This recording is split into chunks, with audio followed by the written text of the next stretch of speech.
लोकीनाथ, आप आवागमन अर्थात पुनर्जन्म के बारे में कह रहे हैं। इस संबंध में मेरा ज्ञान पूर्ण नहीं है। यदि आप पुनर्जन्म की व्याख्या करें तो कृपा होगी। पार्थ, इस सृष्टि के प्राणियों को मृत्यु के पश्चात अपने अपने कर्मों के अनुसार पहले तो उन्हें परलोक में जाकर कुछ समय बिताना होता है, जहां वो पिछले जन्मों में किए हुए पुण्य कर्मों अथवा पाप कर्मों का फल भोगते हैं।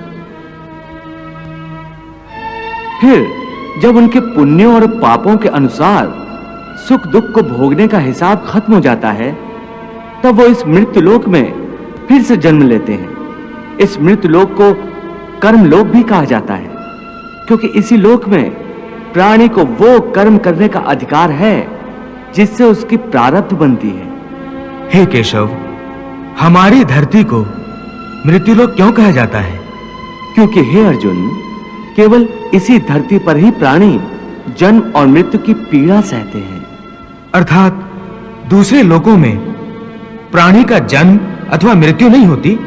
नहीं अर्जुन, उन लोकों में प्राणी का न जन्म होता है और न मृत्यु, क्योंकि मैंने तुम्हें पहले ही बताया था कि मृत्यु केवल इस शरीर की होती है, आत्मा की नहीं।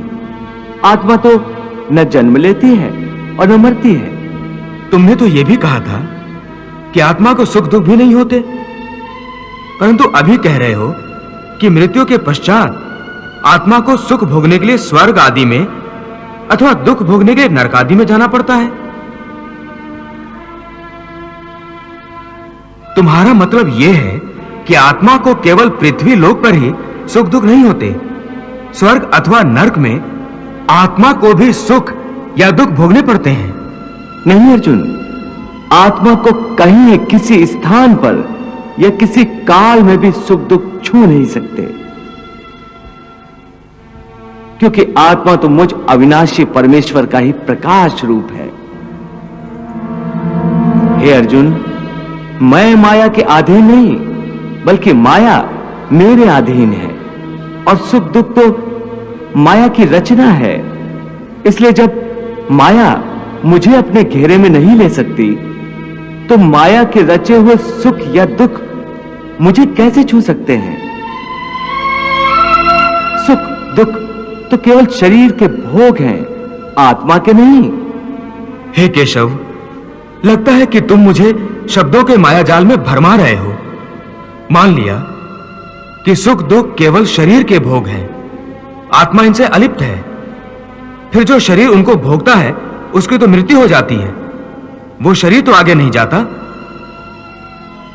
फिर स्वर्ग अथवा नरक में सुख दुख को भोगने कौन जाता है? जीव आत्मा। जीव आत्मा?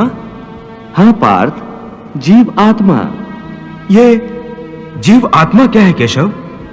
देखो, जब किसी की मृत्यु होती है तो असल में ये जो बाहर का स्थूल शरीर है केवल यही मरता है। इस स्थूल शरीर के अंदर जो सूक्ष्म शरीर है वो नहीं मरता।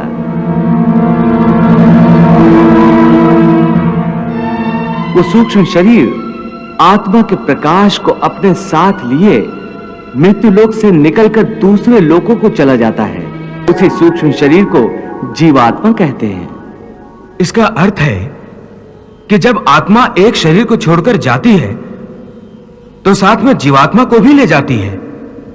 नहीं अर्जुन, यह व्याख्या इतनी सरल नहीं है।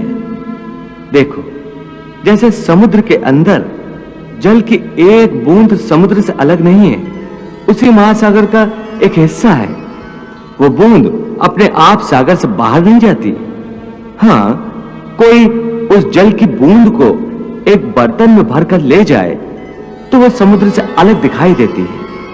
इसी प्रकार सूक्ष्म शरीर रूपी जीवात्मा उस आत्म ज्योति के टुकड़े को अपने अंदर रखकर अपने साथ ले जाता है। यही जीवात्मा की यात्रा है, जो एक शरीर से दूसरे शरीर में, एक योनि से दूसरी योनि में विचरती रहती है। हे अर्जुन, जीवात्मा जब एक शरीर को छोड़कर जाती है तो उसके साथ उसके पिछले शरीर की वृत्तियां, उसके संस्कार और उसके भले कर्मों का लेखा जोखा अर्थात उसकी प्रारब्ध सूक्ष्म रूप में साज जाती है।